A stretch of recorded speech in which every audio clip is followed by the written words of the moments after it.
नमस्कार दोस्तों, स्वागत है आपका आज के इस वीडियो लेक्चर में। हमारी साइंस की टॉपिक वाइज टेस्ट सीरीज चल रही थी, जिसका अगला वीडियो है। और इस वीडियो में वेरी इंपॉर्टेंट प्रश्नों को शामिल किया है, जो एग्जाम की दृष्टि से इंपॉर्टेंट है। तो वीडियो को अंत तक जरूर देखिए आज की वीडियो में बात करेंगे रसायन विज्ञान से संबंधित प्रश्नों की। देखते हैं आज का पहला प्रश्न। प्रश्न संख्या 367 तक के प्रश्न अपलोड कर दिए हैं। तो साइंस एकेडमी यूट्यूब चैनल की प्ले लिस्ट ओपन कीजिए, वहाँ पर आपको प्ले लिस्ट मिल जाएगी। देखिए आज का पहला प्रश्न, ओजोन परत पृथ्वी को किससे बचाता है?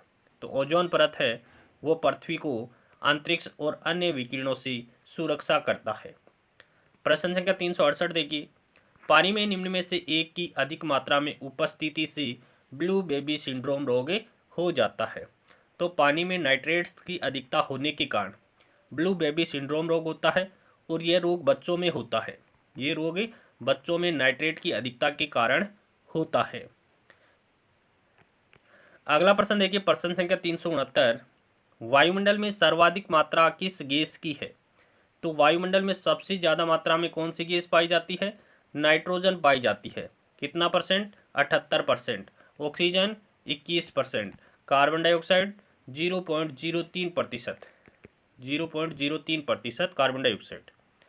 प्रश्न संख्या 370 देखिए, निम्नलिखित में से किस उपकरण में पारे का उपयोग नहीं होता है? किस उपकरण में पारे का उपयोग नहीं किया जाता है? बैरोमीटर में पारे का प्रयोग करते हैं, स्पाइग्नोमेनोमीटर में भी पारे का प्रयोग किया जाता है, थर्मामीटर में भी पारे का प्रयोग करते हैं, सोनोग्राफी में पारे का प्रयोग नहीं किया जाता है।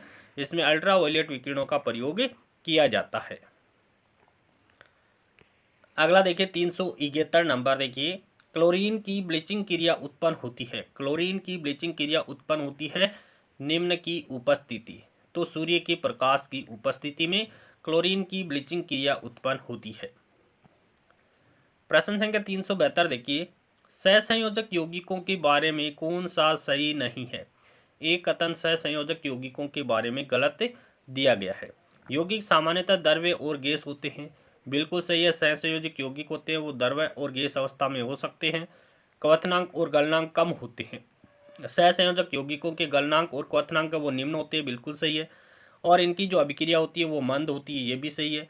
इनकी अभिक्रिया तेज होती है, ये कथन गलत है।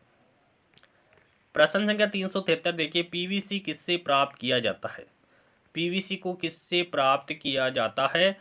तो पॉलीविनाइल क्लोराइड से प्राप्त किया जाता है। पॉलीविनाइल क्लोराइड से पीवीसी, विनाइल क्लोराइड से पीवीसी प्राप्त किया जाता है। प्रश्न संख्या 374 देखिए, फॉसिल ईंधन या कह सकते हैं जीवाश्म ईंधन पेट्रोल को संपूरित करने के लिए किण्वन द्वारा प्राप्त जीवार्जो स्रोत है। तो जीवार्जो यानी ऊर्जा का स्रोत कौन सा है? तो एथेनॉल हो जाएगा। फॉसिल ईंधन या इसको कह सकते हैं जीवाश्म ईंधन पेट्रोल को संपूरित करने के लिए किण्वन द्वारा प्राप्त जीवार्जा है का स्रोत क्या है? एथेनॉल है। प्रश्न संख्या 375 देखिए, सबसे खराब वायु प्रदूषण करने वाला पदार्थ कौन सा है? तो धुआं है वो सबसे ज़्यादा खराब प्रदूषण करने वाला पदार्थ है। कौन सा? धुआं। प्रश्न संख्या 376 देखिए, तरल नाइट्रोजन का ताप होता है। तरल नाइट्रोजन का तापमान कितना होता है? -197 डिग्री सेंटीग्रेड होता है। तरल नाइट्रोजन का ताप कितना होता है?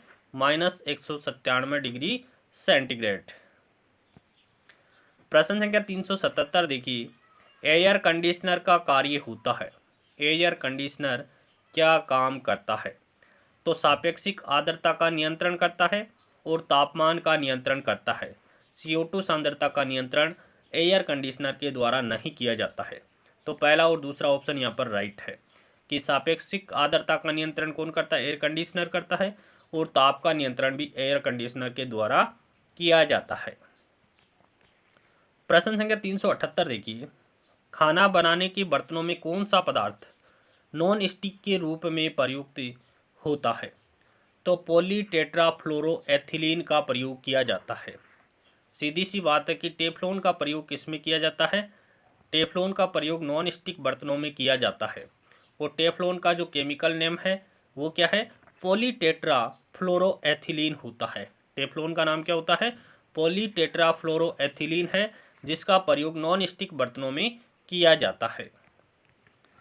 प्रश्न संख्या 379 देखिए, समुद्री जल वर्षा की जल की अपेक्षा अधिक खारा होता है। समुद्री जल है वो वर्षा जल की अपेक्षा अधिक खारा होता है क्योंकि नदियां भूमि से लवण लाती है और समुद्र में मिला देती है। नदियों के द्वारा बहाकर लवण लाया जाता है और वो समुद्र में मिला देती है।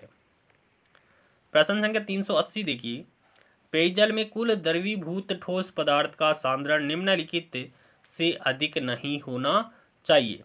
500 मिलीग्राम प्रति लीटर से अधिक नहीं होना चाहिए। पेयजल में कुल द्रवीभूत ठोस पदार्थ का सांद्रण है वो 500 मिलीग्राम प्रति लीटर से अधिक नहीं होना चाहिए।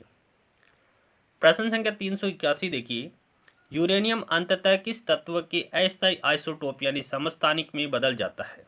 यूरेनियम है वो अंततः किस तत्व के स्थायी आइसोटोप में बदल जाता है, तो सीसे में बदल जाता है। प्रश्न संख्या 382 देखिए, आधुनिक चरम शोधन उद्योगों में ऐसी कौन सी भारी धातु पाई जाती है जो विषैली होती है। तो आधुनिक चरम शोधन उद्योगों में ऐसी कौन सी भारी धातु पाई जाती है जो विषैली होती है।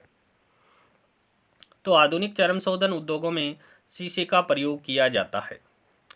प्रश्न संख्या 383 देखिए, यूरो सेकंड मानकों को पूरा करने के लिए अति अल्प सल्फर डीजल में सल्फर की मात्रा क्या होनी चाहिए। तो 0.05% या इससे कम होनी चाहिए। यूरो सेकंड मानकों को पूरा करने के लिए अति अल्प सल्फर डीजल में सल्फर की मात्रा क्या होनी चाहिए, 0.05% या इससे भी कम होनी चाहिए। प्रश्न संख्या 384 देखिए, निम्नलिखित में से कौन पदार्थ सार्वत्रिक तापन उत्पन्न करने में योगदान नहीं करता है। तो सल्फर तथा नाइट्रोजन के ऑक्साइड कौन से पदार्थ हैं जो सार्वत्रिक तापन उत्पन्न करने में योगदान नहीं करता है, सल्फर तथा नाइट्रोजन के ऑक्साइड। प्रश्न संख्या 385 देखिए, कठोर जल साबुन से झाग क्यों नहीं देता है। कठोर जल है वो साबुन के साथ झाग क्यों नहीं देता है, क्योंकि कठोर जल में कैल्शियम और मैग्नीशियम आयन होते हैं जो साबुन से अवक्षेप बनाते हैं। कठोर जल साबुन से झाग क्यों नहीं देता है, कठोर जल में कैल्शियम और मैग्नीशियम के आयन होते हैं जो साबुन से अवक्षेप बनाते हैं।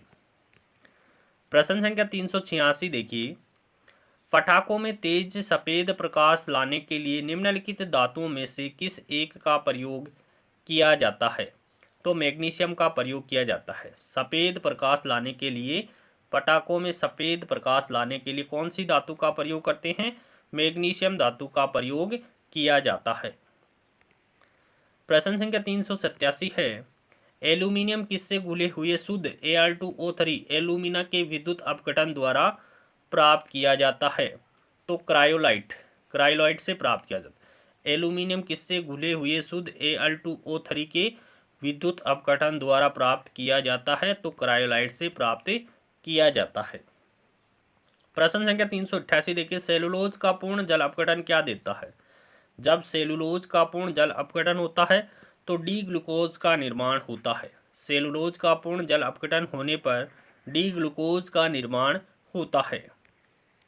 प्रश्न संख्या 389 देखिए, निम्नलिखित में से किसमें शून्य इलेक्ट्रॉन सजातीयता होती है। किसमें शून्य इलेक्ट्रॉन सजातीयता होती है। तो नियोन में होती है। नियोन है वो एक अक्रिय गैस है, इसमें शून्य इलेक्ट्रॉन सजातीयता यानी संयोजकता है वो 0 होती है। प्रश्न संख्या 390 देखिए, निम्नलिखित अम्लों में से किसको बेकिंग पाउडर के निर्माण में उपयोग करते हैं। तो बेंजोइक एसिड का उपयोग किसमें करते हैं, बेकिंग पाउडर के निर्माण में किया जाता है। प्रश्न संख्या 391 देखिए, अमोनिया में नाइट्रेट का तनुकरण निम्नलिखित में से किसके माध्यम से प्राप्त किया जा सकता है। तो डेवार्डा मिश्र धातु का प्रयोग करके क्षारीय माध्यम में अमोनिया में नाइट्रेट का तनुकरण निम्नलिखित में से किसके माध्यम से प्राप्त किया जाता है। तो डेवार्डा मिश्र धातु का प्रयोग करके क्षारीय माध्यम में प्राप्त किया जा सकता है। प्रश्न संख्या 392 देखिए, वायु में प्रदूषक कार्बन मोनोऑक्साइड के अत्यधिक मात्रा में मोचन से मनुष्य के शरीर में ऑक्सीजन आपूर्ति की कमी आने वाली अवस्था उत्पन्न हो सकती है।